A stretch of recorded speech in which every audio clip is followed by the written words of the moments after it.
आलसी कौवा। एक पेड़ पर एक गिलहरी और कौवा रहते थे। दोनों में अच्छी दोस्ती थी।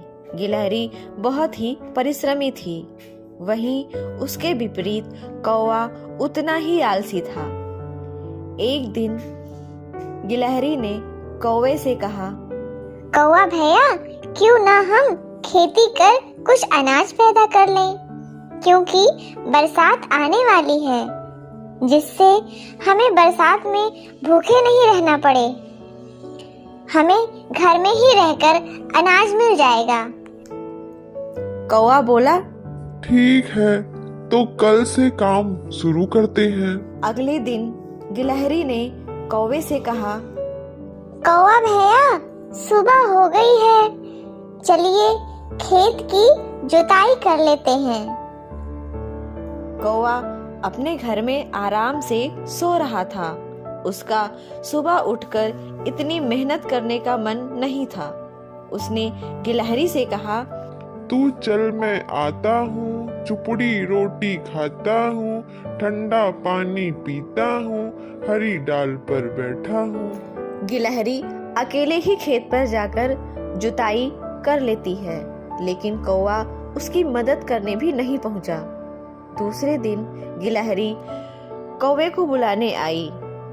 कौवा भैया, खेत की जुताई हो गई, अब चलिए बीज डाल आते हैं। गिलहरी की बात सुन आलसी कौवा फिर से बोला, तू चल, मैं आता हूँ, चुपड़ी रोटी खाता हूँ, ठंडा पानी पीता हूँ, हरी डाल पर बैठा हूँ। गिलहरी फिर चली गई और खेतों में बीज डाल आई।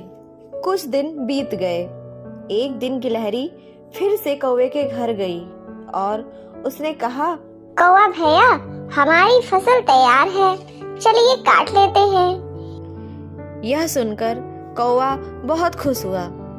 फिर से बोला, तू चल, मैं आता हूँ, चुपड़ी रोटी खाता हूँ, ठंडा पानी पीता हूँ, हरी डाल पर बैठा हूँ। गिलहरी अकेले ही फसल काटने चली जाती है। कौवा फिर से उसकी मदद करने भी नहीं पहुंचा।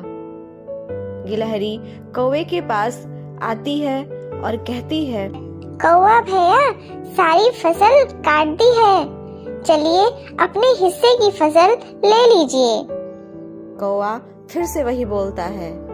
गिलहरी खेत में जाकर अपने हिस्से की फसल घर ले आती है और कौवे की फसल खेत में पड़ी थी।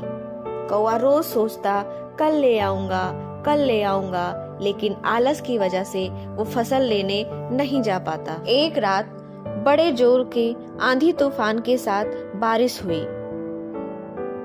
कौवे की सारी फसल बह गई। बारिश कई दिनों तक लगातार होती रही। कौवे के पास खाने को कुछ भी नहीं था। उसका भूख से बुरा हाल था। वो रोते हुए गिलहरी के पास गया और बोला, बहन, मुझे माफ कर दो। मैंने आलस की वजह से ना तो तुम्हारी मदद की और ना ही फसल घर लाया। मैं कई दिनों से भूखा हूँ, इसलिए मदद मांगने तुम्हारे पास आया हूँ। गिलहरी को कौवे पर दया आ गई। वह उसे खाना भी खिलाई। कौवा अपने किए पर बहुत पछताया। उसने कहा, अब मैं कभी आलस नहीं करूँगा। आलस छोड़कर तुम्हारी तरह मेहनत करूँगा। तो सुना आपने, इस कहानी से हमें क्या शिक्षा मिलती है? आलस का परिणाम क्या होता है। इसलिए हमें अपना काम समय पर करना चाहिए, आलस नहीं करना चाहिए। जो अपना काम समय पर करते हैं वही हमेशा सफल होते हैं। हमारी कहानी अगर अच्छी लगी हो तो चैनल को लाइक करें, सब्सक्राइब करें। Thank you.